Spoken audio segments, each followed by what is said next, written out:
Hello everybody, Andy here. Star Wars Shatterpoint, a game without turns where attacking isn't all about dealing damage. Let's dive into relating Shatterpoint to Kill Team players, the two skirmish games from arguably the biggest miniature game companies in the world at the moment. Star Wars Shatterpoint is a skirmish game produced by Atomic Mass Games, where all of your favourite Star Wars characters can come to life on the tabletop.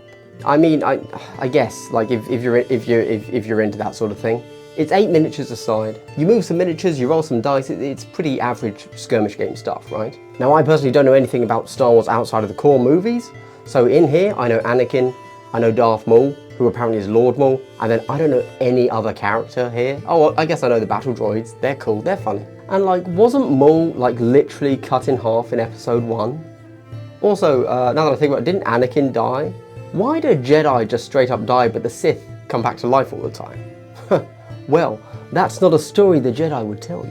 If you want a how to play and a battle report, they will be up very soon on this channel.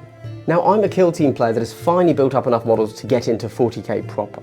I am, in essence, a Games Workshop fanboy.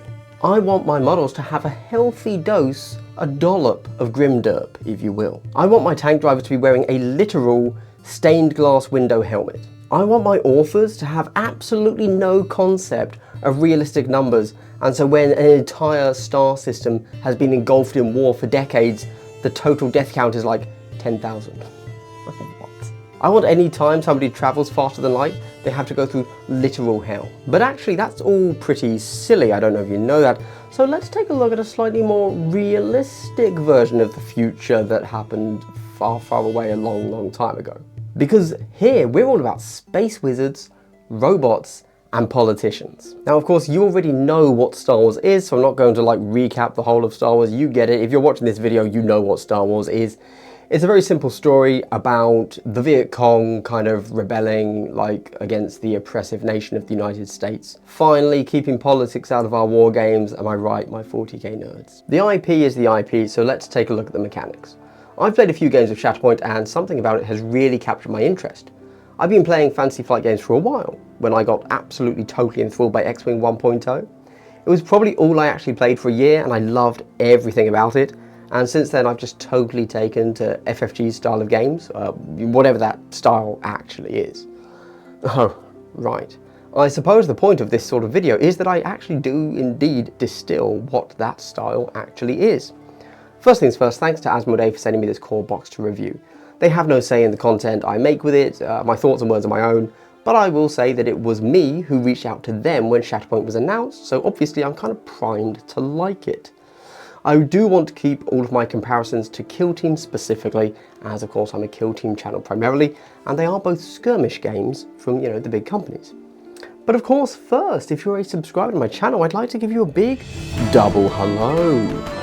Wow, wasn't that so wholesome? Why would such a double hello be so wholesome? Well, it's just a pleasantry that's given to you twice, and aren't pleasantries delightful? Hey, if you like what I'm doing here, consider checking me out on Patreon, Discord, etc., all that good stuff.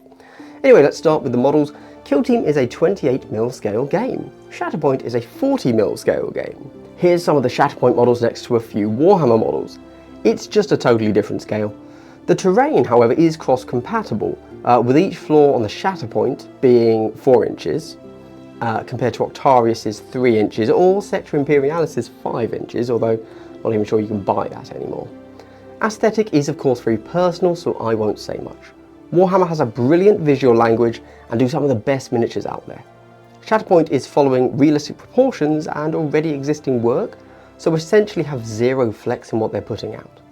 Personally, I think the aesthetic of Warhammer, once the grimderp is embraced of course, is the clear winner. However, I have to confess, after a few games of Shatterpoint, I cannot lie that it turns out I absolutely love the 40mm scale of these models. When playing Kill Team on a 22x30 board, I can't really tell at a glance, and it's not easy for someone that doesn't know what's happening to know, you know, is it a Vet Guard trooper with a lasgun or a hardened veteran? Is it a Pathfinder with a rail rifle or a blooded? Who knows? Like, there's absolutely no mistaking any model in Shatterpoint, even though the board is larger at 3x3.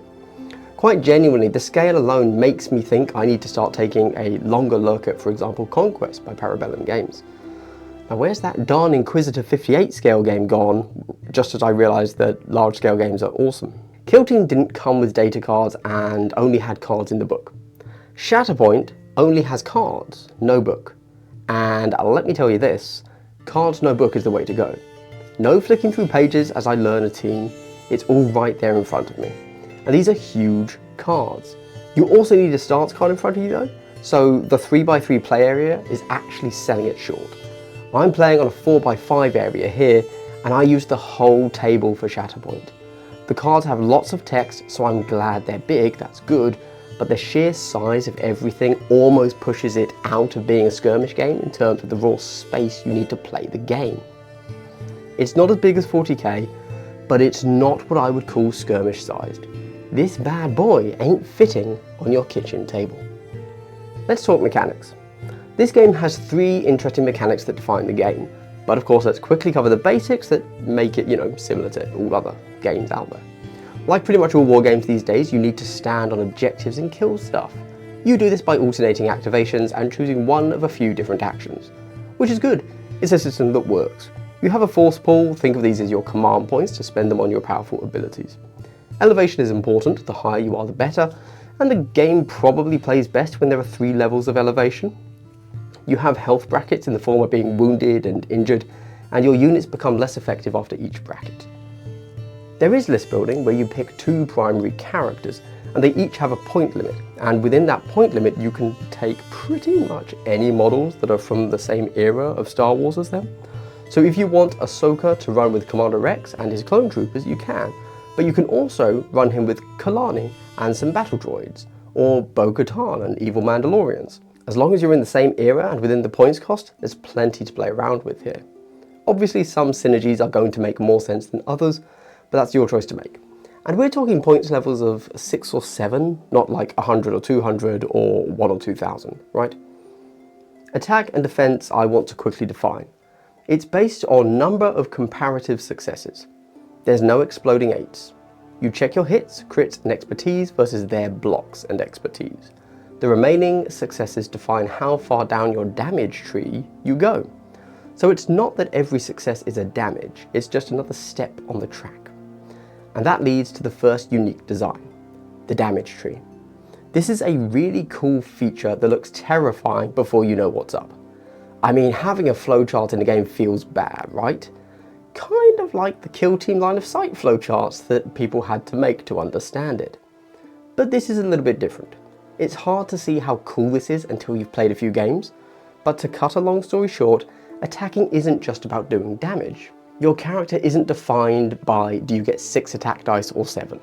Are you range 4 or range 5? Every weapon has a part on its damage tree where it splits, and your ability to attack defines your character. You can do as much damage as possible, or you can debuff their attack or debuff their defense, or move them off points, or move yourself up the board, or a combination of any of these. To give a kill team example, this would be as if for every 3 damage you inflict on a target, you get to dash, for example. So you deal 9 damage, and that gives you 3 dashes once the attack sequence is complete. Or a dash after 3 damage, then moving the enemy 1 inch at the 6th damage, then gaining blast to your attack once you hit the 9th damage point. Every attack is a series of decisions that can adapt to what you need in the moment that goes beyond just deal more damage. It gives the developers so many extra levers they can pull when creating units and defining how a game should play. You aren't looking at how much damage you can do.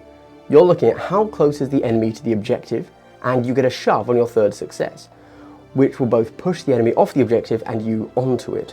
Or you can be your team's big damage dealer and lay down enough damage to wound an enemy which stops them from holding an objective until they are next activated. So attacking is super dynamic and not always just about damage. But let's talk about that until your next activated thing I just said there. The second interesting mechanic, the order deck. 6 activations aside until you reshuffle the deck and reset your force points. In Kill Team, if your opponent makes an action, you will often want to react to that. Well, in Shatterpoint, you activate randomly because you have to draw from your order deck. There is a little bit of manipulation in this mechanic, but essentially you have to play the card you're dealt. I think it's this mechanic that defines the feel of the game in terms of competitive versus casual. We're all used to elements of luck in games, as ultimately we're playing with dice, but typically top players try to minimise the rolling of dice. Well, now we have dice and we have the possibility that you don't even get to address the big situation you're concerned by, or you don't want to but you have to. As I say, it's pretty interesting. Then we get to the scoring system. You have the struggle and you have momentum. When I first heard about it, it sounded complicated and I honestly didn't really get it. And I just figured momentum and struggle points were kind of the same thing. You get momentum for dealing damage and for the struggle tracker being even or against you. Momentum just means that you need to score less on objectives to win, but it isn't itself scoring.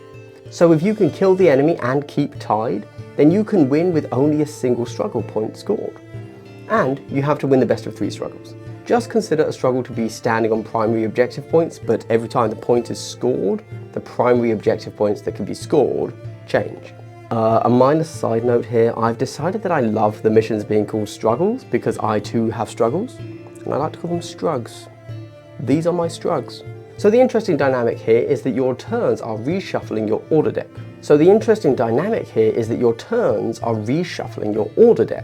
And that reshuffling isn't related to your opponent reshuffling or to when you score the objective. And after the objective is scored, you draw a new one, so what you need to do changes. So your objective is scored and changes totally separately to your turns resetting, which will happen at a different time to your opponent's turn resetting. And you can win by scoring a single point or by scoring 7 points depending on how you play. And scoring that 1 point isn't necessarily any easier than scoring those 7 points. And that's Shatterpoint, an interesting skirmish game that is a skirmish game technically in some definitions of the word skirmish, but probably not by the size of the board that you need. Big models on a big board. And a system that rewards technical play over just, kind of running forwards and dealing a bunch of damage. All in all, I would say very interesting, and one that I'm pretty excited to play, to be honest with you. Which of course leads to the defining question for every game system out there. What is the best game? What's the game that you can actually play? Because tabletop gaming is ultimately all about social interaction.